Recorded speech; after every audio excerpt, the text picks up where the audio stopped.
இன்றைய தினம் ஆடி 18 பற்றி தெரிந்து கொள்ள இருக்கிறோம். நீரின்றி அமையாது உலகு என்பது வள்ளுவன் வாக்கு.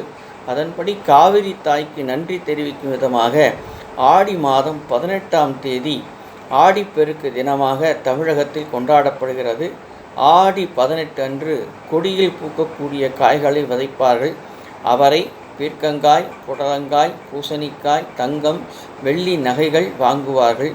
ஸ்ரீரங்கத்தில் காவிரிக்கு ஸ்ரீ ரங்கநாத பெருமாள் தரும் சீர்வரிசை அம்மா மண்டபத்தில் கொண்டாடப்படும்.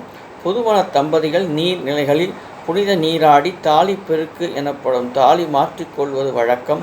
திருமணத்தின் போது அணிந்திருந்த மாலைகளை ஆற்றில் விட்டு வாழை இலையிட்டு பூ, குங்குமம், வெற்றிலை, பழம், மங்கள பொருட்களை கொண்டு வழிபாடு செய்து பெற்றோரிடத்தில் ஆசி பெற்று தாலி மாற்றிக்கொள்வார்கள்.